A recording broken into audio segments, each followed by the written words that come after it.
What up, YouTube? It's your man, Mr. Miss Cool Cat Kind of YouTube representing the Birds. Welcome to a nighttime edition of Eagles Training Camp. I say nighttime because training camp started at 3 o'clock and I'm on my way to work. So, you're getting it probably now. So, with that in mind, fly, Eagles, fly.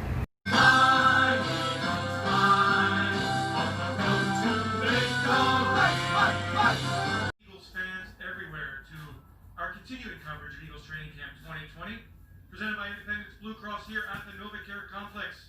Eagles Insider Dave Spadero, along with Fran Duffy on this Tuesday. Big Fran, how are you? I'm doing great. How are you, Dave? I'm good. I feel like it's the regular season. Yeah, you got that vibe, right? I look at Zach Ertz there, and he's loosening up, and I know that in his mind he wants to have a great day. But all of our focus really just Saturday, the roster gets cut down to 53. Sunday, the practice squad is established. And then 1 week from Sunday, bing, bang, boom, the Eagles at the Washington football team. Who's going to be playing left tackle? Will it be Jason Peters? Well, it sounds like Doug Peterson said, that is not in the plans. Jason Peters is here to play right guard and has done an excellent job. So, Rand, I'll ask you the question. Who's your left tackle for the opener? It's Look at that. We got a little chokehold going on here. We got a little wrestling going on. Keith Gray and Brandon Graham, a little playful love time as they walk out of the field. I'm sorry, let's get back to no, this. of course. It certainly seems like signs are pointing towards number 69, Matt Pryor, right? He was the starter this past week in the scrimmage. Has been working on the left side the last two practices since the injury to Andre Dillard. Jordan Mailata has been on the right side. Listen, I think that the Eagles know that they can move Jason Peters over in an instant. But right now they want to get a lot of reps for Pryor. Yep. Who's been mostly on the right side in his career here with the Eagles. He's played all four positions other than center in his NFL career and, of course, in college. So the more reps you can get this very, very young offensive line that is, we must remind you, without Brandon Brooks at least for the foreseeable future. Good to see Carson Wentz back on the field. He missed the scrimmage on Sunday. Offensive line without Andre Dillard for the remainder of the season with a torn biceps. And day-to-day, Lane Johnson still out of practice with that lower body injury. So the Eagles trying to work some magic here. Jeff Stoutland, I insist that this is his greatest challenge in the NFL. Yeah, certainly it's a test anytime you're trying to work in with multiple backups. Not just one backup, that's one thing. Working in with two or three backups going into week one against the front of a brand new defensive scheme, new staff. There's challenges, and that's the thing, Dave. Everybody talks about, and we've talked about it. The Eagles going with so much continuity, and that is a good thing, obviously going into the season. But when game planning for these teams that have new systems, new staffs, that can be a little troublesome, especially without the preseason. You didn't have that ability to get eyes and say, all right, this is kind of the way that they're going to do things schematically. You're relying completely on old film from last season. Yeah, from when Ron Rivera was at Carolina, so Yeah. you figure that that's the kind of defense that the Washington football team, which does have an excellent front seven, that they're going to try to bring the heat at the Eagles and that changing parts offensive line. Now, for the Eagles defense, I feel very confident in saying that the Eagles have been outstanding on defense throughout the summer. Really good front, even without Derek Barnett and without Javon Hargrave. I like the way that Rodney McLeod is taking control of the secondary. New pieces back there. The communication looks like it's been solid. I feel like the defense is clearly ahead of the offense, and I think that's probably the way it is in most NFL cities. Yeah, I think most often in training camp, the defense always seems to have a little bit of a leg up. This guy, Avonte Maddox, number 29, has been around the football. He's made some plays. Darius Slay has made some big plays on the back end. So I think when you look at the secondary, you see a lot of what we were hoping to see coming into the summer. The defensive line, as you mentioned, has been so disruptive. The linebackers now, it's going to be very interesting just to watch them prove it. You look at this defensive scheme, it's predicated on the front four getting as much pressure, wreaking havoc as much as possible on the other side of the line of scrimmage, and then letting the linebackers clean up. So when you look at guys like Nate Gary, TJ Edwards, Duke Riley, I'm interested to see how those guys look in week one as we see TJ Edwards walking out onto the field right now. Yeah, and listen, there are some nervous people here, young men who are vying to make this 53-man roster and the up to 16-player practice squad. So within a week's time, we're all going to be turning our sights to the Washington football team. Now today, just to update you on some injuries because it is noteworthy here. And let me go off the top of my head who will not be in practice today. Running back Miles Sanders still day-to-day with a lower body injury. We know that Dillard no longer on the practice field. Offensively, we are still here missing Jalen Rager, who suffered the upper body injury. He is now week to week. Yep. That is disappointing for a young man who is really off to an excellent start. The Eagles' first-round draft pick, week to week with an upper body injury. And who else is missing on the offensive side? Lane Johnson. Lane Johnson still day-to-day. Still day-to-day. Yeah.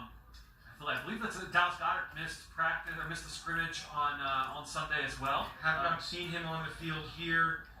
Defensively, still no Hargrave. I don't believe Barnett. He is still out.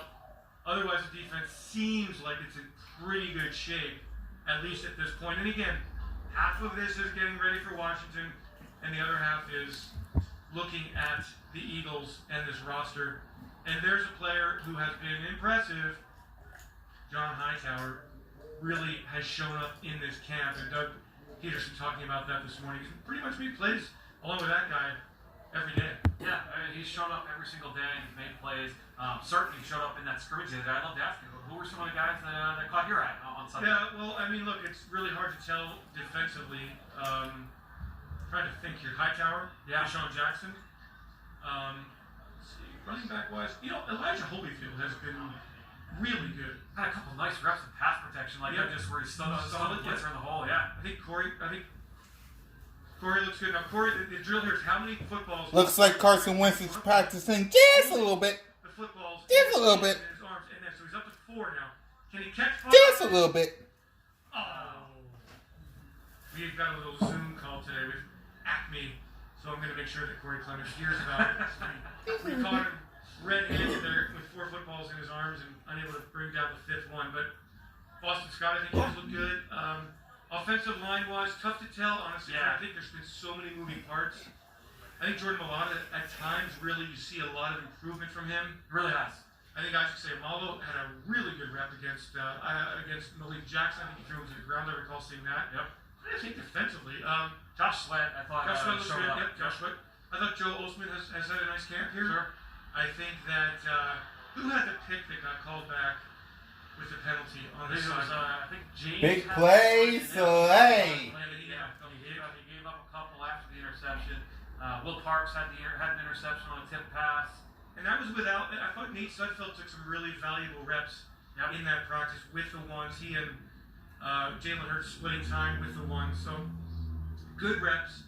But the good news today, Eagles fans, is that Carson Wentz is back on the field. You notice we've got all of these camera angles for you, and you can control your very own camera angles and a whole lot more. Oh, by the way, Philadelphia Eagles. Carson Wentz is paid $128 million. Already, I asked you. That man, the right Eagles there, is available to you. paid $128 million. Content on there. Howie Roseman loves him. 7, including We love him. controls of this Eagles. Look at him playing around. Look at him. I think going to be having throughout. That's a good That thing. would be fun. Happy. What's happening here. Just playing around. Continue Huh? Eagles training camp 2020. Just playing around. Eagles insider Dave Spadaro, along with Fran Duffy, and He ain't franchise tagged like some people. Field, there he is. So that is a good sign as Sign, well. yep. I just feel like Sing for Dallas Goddard. in Huh? Karma, huh? tons and tons. Karma. The identity Karma of the is offense not paying your pattern quarterback. in the passing game and in the run game. So, those Karma two guys both on the field healthy, huge. is franchise tagging your quarterback. Different matchups that they can We create. ain't got no problems like that. It's so important. Karma. You lose a Jalen The Rager. It's really tough to swallow. But getting back to Sean Jackson, seeing what the speed of John Hightower can do with J.J. Arcega-Whiteside, Greg Ward. and Karma will be a 50-yard bomb up the head door. Has not seen Alshon Jeffrey. And no word really on when Jeffrey will be back. And in fact, no timetable this morning from head coach Doug Peterson. And just a reminder, we're doing some drills here with you, just showing you a little bit behind the curtain once the team breaks Look at him. Look at Carson Wentz. the on Oh, you think I'm good? 11 on 11 where they're lining up. That's We don't it. want Washington any hints. We don't want to give the Rams any hints. Exactly. We don't want to give you Cowboy fans no hints. Tomorrow, there's Jalen Rager. Jalen Rager. First round draft pick. Had to be disappointed suffering that upper body injury. He's He'll now be back. weak. Hanging out with Zach Ertz. Terrific start. Zach Ertz. Look at this. I mean, I don't want to play. Zach Ertz and Rager. Please get healthy. Please. Play one on the broadcast here. I mean, come on. Practice. Play Dr. Buck. Not a game. Yeah. I mean, Practice. The fact that he's out of practice is Yeah. really good sign. Dougie P. Now we're moving into the special teams portion of warm-ups and going through the mechanics of the field goal kick. The long snapper, Pro Bowler Rick Lovato. The holder is punter Cameron Johnson, and of course, Jake Elliott, who had a terrific. He's been remarkably consistent in his 3 years. He's increased his range. He's been a lot better, Fran, on those vexing 40 and under kicks That's right. that he missed early in his career. Yeah, no question. Yeah, he's just been automatic here this summer. He's just been such a high-level player for the Eagles since they picked him up. Was off waivers. It was At the the camp. practice squad. Practice squad of the St. Bengals Louis practice squad. 5th-round pick out of Memphis. Out of Memphis, yes, sir. Yes, sirree. We are at Eagles practice here at the NovaCare Complex. It's our continuing coverage presented by Independence Blue Cross. Glad to be with you on this Tuesday. Corey Clement. Marty. I see Fletcher Cox. Whose famous line is, of course, in press conferences, it's cyclic. He returns back to. So he's cyclic. His career, in fact, is cyclic. He was right. All those years, people were mocking him. In fact, he was right. It all comes back to Marty. Corey and Boston Scott. Yeah, I want to talk about some of these young running backs, and Miles Sanders still out, but whether Miles is in or out, I think the Eagles feel like Big play, Slay. Oh, I'll get to him. Boston Scott. It's not going to happen, right? That they really like what they've seen. I mean, all these guys have shown nice flashes. You know, we know what Boston Scott can bring to the table. We got to see that in game action last year as a really nice change of pace option. He's got a little bit of lightning to him in the way he plays. We know what Corey Clement can bring when he's healthy. And then you see number 33, this guy right here, Elijah Holyfield, has had. Look at Deshaun Jackson with Dougie P. Oh! Third and fourth running backs, like, come in. Whatever we need you to do, we need you to come in and do it. I would describe Holyfield as a Dougie P. Have yourself a good time. Really plays with a lot of emotion, a lot of energy. And I'll tell you what, undrafted players, Mike Warren, Adrian Killen, they've done a nice job. They have. They've come in and they've competed, and whether that's good enough to make the football team, to play in the NFL, we don't know. But I think the Eagles have been pleased, at least at this point, with what they've seen from a very, very young group of running backs. Part of this has been, you know, it's been an 80-man roster, not 90-man roster during training camp, but it just feels like the guys on the bottom of the depth chart, it was just a really competitive camp. There weren't a lot of reps where you saw, like, man, like, I just don't know if this guy can make it. You know, I just feel like it was a really competitive camp over the last couple of weeks. All these guys doing their part. Well, there's no doubt that when you go from 81 to 90, the quality of the player Right. drops. I mean, in the past, there have been players you go, what is that guy doing on this field? And so, yeah, it really makes a big difference going from 90 players to 80 players to 78 players, and then all the injuries. Yeah. And you see how much better players get when they have reps and they know what they're doing on the field and they don't have to think about it. And Deshaun Jackson dancing, as always, as he gets in line here for these wide receiver drills. Dave, was Deshaun always no glove? I don't think he ever wore gloves. Him and Greg Ward Jr. Yeah, I don't think he wore gloves. Hightower has been impressive. Wes Watkins been impressive. Good group of receivers. Greg Ward, I think, has taken a big step in his confidence. There he goes right there. And he just gets so just hard on himself. So what is this drill here? You're doing what? So they're really just kind of trying to really be deliberate with what they're doing at the top of the break, working on syncing your hips, okay, because that's so important with change of direction, the ability to get in and out of breaks. So you can see that they're coaching them up on syncing your pad level at the top of the break, and then just freezing your hands at the catch point, making sure you look that ball all the way in. You can see how he's coaching, get down low, and then look the ball in along the sideline. For those of you who golf, maybe this is akin to the top of the backswing, pausing, and then coming through all the way. That's right. Is it? I'm not allowed to go for it. I know that that's. I'm just like throwing it out there and seeing if it makes sense at all, honestly. I mean, what are we going to talk about? If these guys are touching a cone and crossing. Really. Yeah, that's the big thing. They're trying is slow everything down, and then I'm sure what they'll do if they're if they're not going to do it right after this, at some point today, is they're going to run through these same routes faster. So you're really going to see them speed through these out cuts and work on making sure your pads go low so you can get in and out of the break well. Deshaun Jackson is such a natural catcher, route runner. He glides when he's out there. Working with Jason Avant, their former Eagle.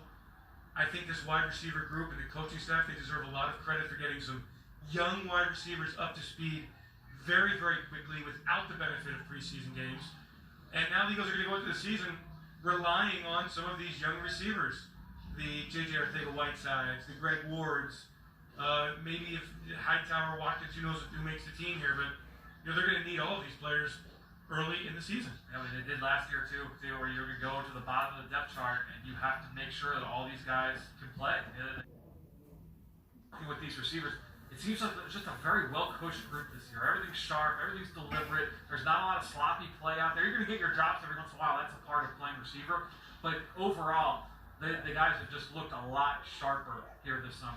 You know what's interesting, Brad? The Eagles have really made a conscious effort, and Jeffrey Lurie so supportive of the coaching staff and the entire organization. This is a large coaching staff in numbers. Yeah. And so it really pays off when you have a chance in a truncated on-field period. Aaron Moorhead, new wide receivers coach there, to get individual work with players. 2 offensive line coaches, 3 defensive line coaches. Jason Avant helping out Matt Harper and Aaron Moorhead at wide receiver. You really notice the difference when you can have time for individual instruction. Yep. And in this instance, I mean, the Eagles are trying to make up for lost time, as is the entire NFL. Very difficult to do. And then here you go. This is your get your knees up drill, run through traffic, keep your feet moving here. And that is athletes, guys. If you think you're an athlete, go out there and try this. Have you ever run through that gauntlet? I have. Yeah, that does not tickle going through that thing, man. Look, from the very first step, I'm stumbling. I can't even get my legs up that high. But back in the day, Fran, I could rip through that thing. This is not the day. No. Now look at this Adrian Kill. Now Adrian Kill is a fast, lightning quick. Now look, watch Deuce Staley go, go, go, go, go, go, go. Get your legs up, boom, go through there. Those pylons there they run through, those things hurt, man. That you gotta have your full pads on if you're going through that thing. I am honestly exhausted watching those. Let's keep it on this. This is a good drill to watch. Let's see. Alright, y'all. That's enough I can give you. Thanks for watching the late night training camp. Until then, fly, Eagles, fly. Birds, karma.